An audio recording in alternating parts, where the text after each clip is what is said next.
Halo semuanya, kembali lagi bersama saya di channel IPK 4. Nah, sebelum masuk ke pembahasan, yuk klik tombol subscribe-nya untuk mendukung channel ini lebih berkembang lagi dan juga banyak memberikan informasi untuk kalian.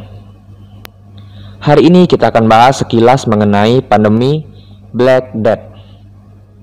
Ya, seperti yang kita semua tahu, hari-hari ini kita sedang dihadapkan oleh pandemi yang disebut COVID-19 atau Corona yang sudah menyebar luas ke seluruh dunia. Tapi, apakah kalian tahu? Sebelum dunia digemparkan oleh virus Corona, wabah maut Black Death pernah merajalela. Apakah kita bisa belajar dari pengalaman ini? Virus Corona bukanlah pandemi pertama di dunia. Sepanjang sejarah mengatakan, pernah ada beberapa wabah maut di planet ini. Sekarang zaman sudah canggih dan modern. Tapi bagaimana orang zaman dulu mengatasi wabah yang mengancam jiwa? Seperti salah satunya ini Black Death. Salah satu wabah besar yang tercatat dalam sejarah adalah Black Death yang hari ini kita akan bahas. Atau bubonic plague. Gimana sih bacanya? Coba Google Translate dulu. Bubonic plague. Gitu aja gak tahu ah. Oh, bubonic plague yang terjadi tahun 1347 sampai 1350. Mungkin pandemi ini bisa diadu dengan COVID-19. Kira-kira mana yang lebih berbahaya? Yang pertama, penyakit berbahaya. Black Death adalah julukan untuk penyakit pes, kayak bola. Menurut Ensiklopedia Britannica, ini adalah penyakit akibat bakteri Yersinia pestis. Penyakit ini ditularkan oleh tikus ke manusia dengan perantaraan kutu. Nah loh, cek rambut kalian ada kutu nggak? Penyakit pes ini dibagi 3. Yang pertama, bubonic plague atau pembengkakan kelenjar getah bening. Yang kedua, pneumonic plague, ampun susah, atau infeksi paru-paru. Yang ketiga, septicemic plague, waduh, atau infeksi pada darah. Yang paling banyak terjadi di Eropa abad ke-14 adalah bubonic plague yang pertama tadi ya. Life Science menulis, pasien bisa meninggal hanya dalam 4 hari. Wah, cepat. Setelah tertular dengan demam tinggi, muntah dan kelenjar getah bening bengkak dan pecah. Itu tanda-tandanya. Sungguh mengerikan. Diperkirakan 25 juta orang atau 30% populasi di Eropa meninggal akibat wabah ini. Tahun 1347 sampai 1351. Ini masih jauh lebih mengerikan dari COVID-19. Data terbaru menyebutkan korban meninggal akibat corona berjumlah 350.000 orang. 2. Berasal dari Cina, tapi bukan dari Wuhan kayaknya. Seperti halnya COVID-19, Black Death berasal dari Cina juga.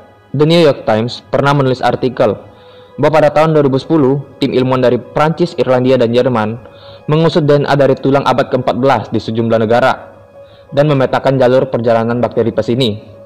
Jadi kesimpulannya, Black Death berasal dari Cina yang terbawa lewat jalur sutra ke Eropa. Bahkan Black Death di Afrika Timur di awal abad ke-15 diduga terbawa dalam rombongan 300 kapal Laksamana Cheng Ho tahun 1409. Tapi wabah ini di Cina tidak terkait dengan jumlah populasinya. Bakteri ini di negara asalnya tinggal di dalam hewan pengerat umum seperti tikus dan marmut. Namun ketika bakteri ini terbawa ke Eropa dengan perantaraan kutu tikus. Wah, kutu tikus bukan kutu orang. Bencana pun dimulai. 3. Merebak di Eropa mulai dari Italia. Ensiklopedia Britannica menyebutkan wabah pes dari Cina ini terbawa dalam invasi bangsa Mongol di jalur sutra menuju Crimea tahun 1347. Di sana banyak kapal-kapal dagang dari Genoa, Italia.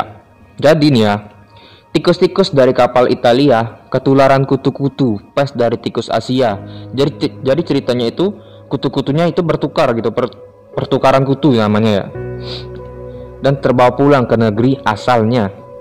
Dari situlah Italia ketular wabah Black Death yang sangat parah. Nah, dari Italia, Black Death menyebar ke seluruh wilayah Eropa Barat. Wah, kutu-kutunya keliling dunia ya. Kota terpadat Italia saat itu adalah Milan, Roma, Napoli, dan Florence. Kondisi Italia pun luluh lantah. Daily History mencatat penduduk di Florida habis paruhnya. Jadi sepi, kayak jomblo. Secara total, 33% penduduk Italia meninggal. Black Death di Italia memiliki dampak hancurnya kehidupan sosial dan ekonomi. Bahkan terjadi kekacauan politik, kerusuhan SARA terhadap komunitas Yahudi, dan gereja ditinggalkan jemaatnya. Yang keempat, penanganan dan pemulihan Black Death pada saat itu. Percaya atau tidak, karantina, isolasi, dan metode semacam lockdown gitu diterapkan untuk menyudahi wabah Black Death. Jadi untuk menangani COVID-19, jangan diremehkan yang namanya social distancing. Kayak kamu sama dia, physical distancing, PSBB, dan metode sejenis lainnya. Dilansir dari Irish Times, saat wabah Black Death sampai ke Inggris tahun 1665, metode yang umum dilakukan untuk mencegah penularan adalah lokalisir. Dewan Kota mengumumkan secara perintah siaga wabah. Langkah-langkahnya antara lain menyalakan api unggun untuk membersihkan udara. Anjing liar ditangkap. Makanan tidak sehat dirazia dari pasar. Kumpul-kumpul dilarang. Sama. Dan yang dianggap paling kontroversial adalah mengunci warga di rumah masing-masing. Oke semuanya, sampai di sini dulu ya perjumpaan kita. Jangan lupa like, komen, dan subscribe. Dan tungguin info-info menarik lainnya.